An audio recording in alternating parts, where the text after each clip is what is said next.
हमारे साथ लेखा मंडल के महामंत्री जी जुड़ चुके हैं। सर, आपका नाम? उपेंद्र सिंह, मंडल मंत्री उपेंद्र सिंह जी। सर, आज आप भूख हड़ताल पर हैं। आप लोग पहले भी धरने कर चुके हैं, सरकार सुन नहीं रही है। क्या लग रहा है आज सभी यूनिट एकजुट होकर के धरना प्रदर्शन कर रहे हैं, सरकार सुनेगी? बिल्कुल सुनेगी। और आज हमारे महामंत्री जी को, आदरणीय शिवपाल मिश्रा जी को रेलवे के पीईडी ने बुलाए थे अभी करीब 11:30-12 बजे। और उन्होंने तो सारी मांगे कि नहीं, बिल्कुल आपकी मांग जो है जायज़ है और इसको समयबद्ध तरीके से किया जाएगा। लेकिन सिर्फ कोरा आश्वासन से कुछ होता नहीं। ये आज जो हमारी आज डिमांड है वो सिर्फ आज का नहीं है, ये बहुत पहले से चला आ रहा है। और ऐसा नहीं है, उसमें से कुछ चीज़ें होता भी है, लेकिन ये धीरे धीरे जो है बहुत ज़्यादा, करीब 10-12 डिमांड तो बिल्कुल ज्वलन समस्या है और वो जायज़ है, जो कर्मचारियों के साथ होना चाहिए वो जो है था। उसी के आह्वान पर all India railway men's federation के आह्वान पर पूरे इंडिया में जो है आज हम लोग एक दिवसीय भूख हड़ताल पे बैठे हुए हैं। डिमांड साहब की निजीकरण के खिलाफ निजीकरण है, न्यू पेंशन स्कीम है, आउटसोर्सिंग है और जो हमारे प्रमोशन के चैनल बंद हैं और हमारे जो है डीए का एरियर नहीं मिल रहा है। लेकिन कुछ लोग तो और कहते हमारे हैं आवासीय जो है जो आवास है उसकी दुर्दशा ठीक नहीं है। तमाम मांगे हैं जिसको लेकर जो है हमारे वैकेंसी पड़े हुए हैं। रेलवे में जो नौकरी करती है महिलाएं, उनके कहीं ना कहीं शौचालय, बिल्कुल बहुत चीज़ें हैं जो बिल्कुल जेन्युइन है। और ऐसा नहीं है, उसको रेल मंत्री जी हो चाहे सीआरबी हो चाहे और तमाम अधिकारी उसको एक्सेप्ट करते हैं। लेकिन अब हम लोग कब तक जो है सही बार बार मांगते रहें, लिखा पढ़ी करते रहें? तो हुआ कि ठीक है, अब आह्वान हुआ है तो हम लोग हर मंडल स्तर पर, शाखा स्तर पर, बल्कि यूनिट स्तर पर हम लोग जो है ये आज के दिन जो है धरना प्रदर्शन करने का काम किया है। हमारे इस लेखा मंडल के धरना में all India railway men's federation के महामंत्री जी भी आए हैं और उन्होंने भी अपनी बात रखने का काम किया। जैसे कि आपने बताया, एक जो मांग है वो तो जेन्युइन मांग है, जैसे कि महिलाओं को लेकर के आपने बताया कि चेंजिंग रूम नहीं है उनके लिए, बहुत सी ऐसी समस्याएं हो जाती हैं महिलाओं के साथ। एक तरफ सरकार स्वच्छता की बात करती है, महिलाओं के सशक्तिकरण की बात करती है, महिलाओं की सुरक्षा की बात करती है, और एक तरफ इस तरीके का रवैया वो भी रेलवे विभाग में देखने को मिलता है। क्या लगता है कि सब उनकी जो बोलती है सरकार, वो खरे नहीं उतरती है चीज़? नहीं, बिल्कुल नहीं। ये जो आप बात कर रही हैं चेंजिंग रूम का या उसका शौचालय का, तो कार्यालय में जो काम कर रहे हैं उनका तो चलिए ठीक है, मैं भी मानता हूँ कि है, थोड़ा कम बेसी है वो। लेकिन जो ट्रैक पे काम कर रही हैं, ऑपरेटिंग में है जो काम कर रही हैं, जो नाइट ड्यूटी में काम कर रहे हैं, उनके लिए बहुत समस्या है ये। और ऐसा नहीं है कि इस मांग को आज ही हम लोग कर रहे हैं। अभी हम लोग का एक चैनल होता है, पीएनएम फोरम होता है, इनफॉर्मल होता है, उसमें भी बाकायदा इसको उठाया जाता है। ये चीज़ें हमारे यूनिट में, हमारे उसमें है, समस्या है और उसमें कुछ निस्तारण भी होता है। लेकिन अभी मैं यहीं पे महामंत्री जी के सामने करीब 20 ट्रैकमैन लड़की आई थी, महिलाएं आई थी, जो उस समय अपनी समस्याएं बता रही थी कि हम लोग के साथ में बड़ा अनहोनी हो रहा है कि ट्रैक में काम करते हैं और हम लोग के लिए अगर वॉशरूम की ज़रूरत है तो कहीं वॉशरूम की ज़रूरत नहीं है। जबकि ये हमको मालूम है कि हम लोग का पीएनएम का आइटम है और जो महाप्रबंधक लेवल पर मीटिंग होता है उसमें ये महामंत्री जी उठा चुके हैं और ये कहा गया है कि हर गेट के पास एक महिला जो है वॉशरूम का प्रावधान जो है करने का काम किया जाए। तो हम लोग उठा सकते हैं, हम लोग कर तो सकते नहीं है, करना तो गवर्नमेंट को है और ये रेलवे को है, रेलवे प्रशासन को है। ये सब चीज़ें हैं, बिल्कुल जेन्युइन है। आप लोग पत्रकार हैं, आप लोग समझ सकते हैं कि कितनी दिक्कतें होती हैं अगर महिला कर्मचारी अगर ट्रैक पे चल रहा है और उसको जो है अगर कुछ चेंजिंग रूम ना हो तो।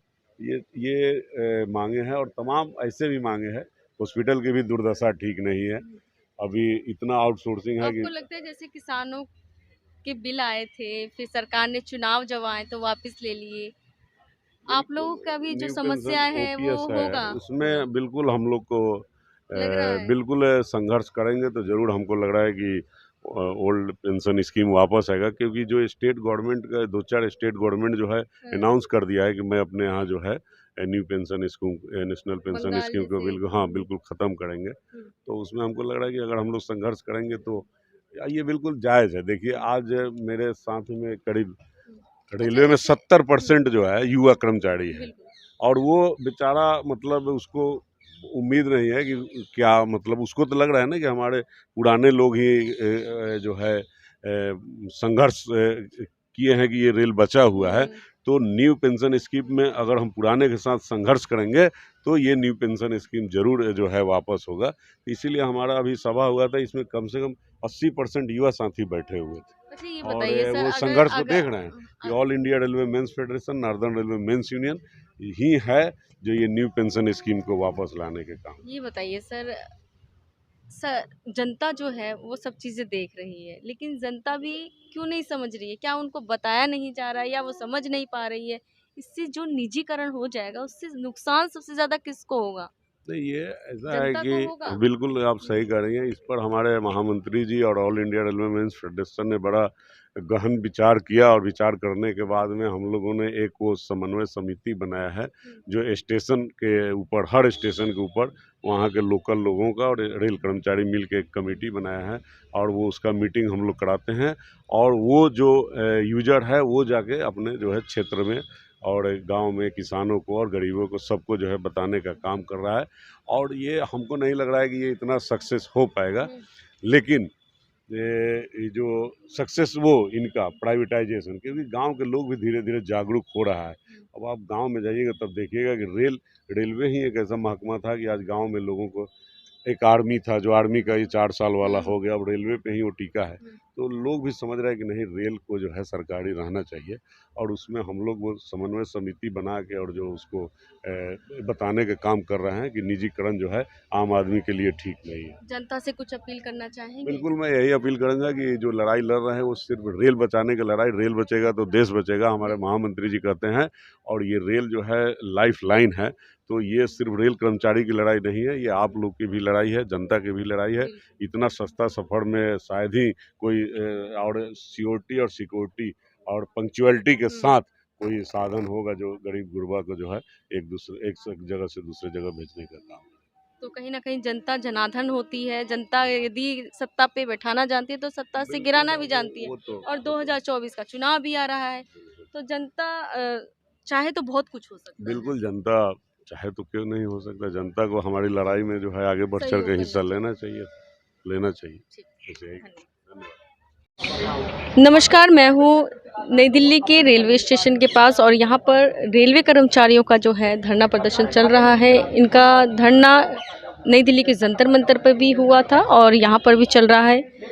हमारे साथ हैं रेलवे विभाग में जो लेखा जोखा करते हैं, अकाउंट्स का जो लेखा जोखा करते हैं, वो सभी जो हैं भूख हड़ताल पर हैं।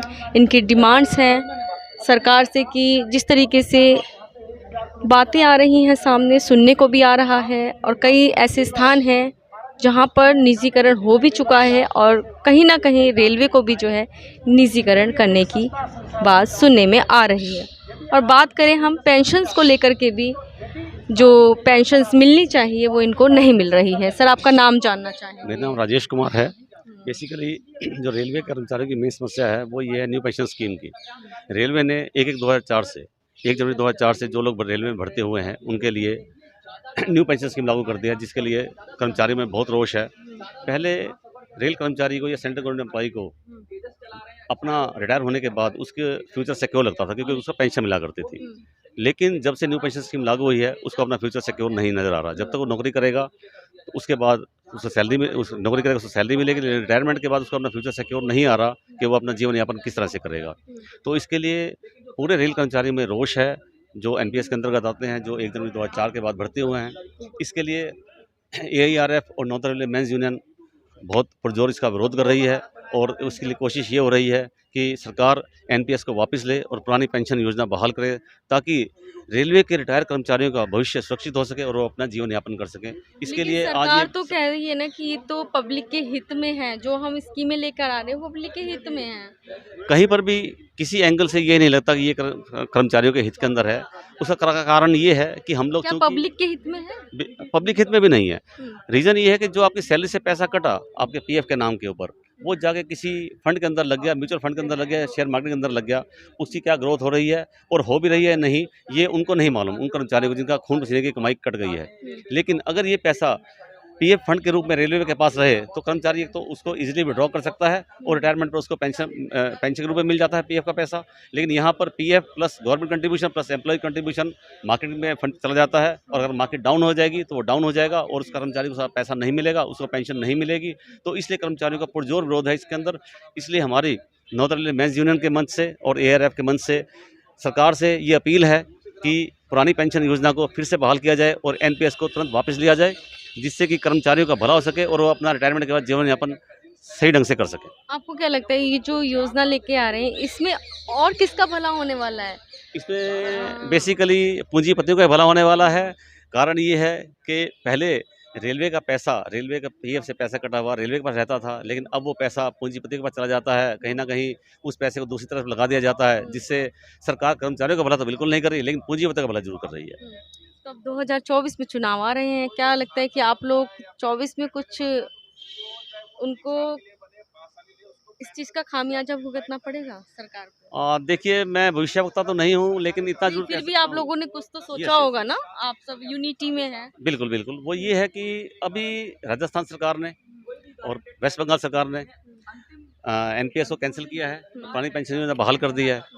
तो मैं तो ये कहता हूँ कि हमारे संघर्ष से, एआईआरएफ के संघर्ष से, एनआरएमयू के संघर्ष से, रेल कर्मचारियों के संघर्ष से अगर सरकार के अंदर ये चेतना जागृत होती है और वो इतना जागृत होती है कि 2024 के इलेक्शन से पहले एनपीएस को कैंसिल करके ओपीएस लागू करती है, तो बड़ी खुशी की बात होगी और मैं चाहता हूँ सरकार को सद्बुद्धि आए।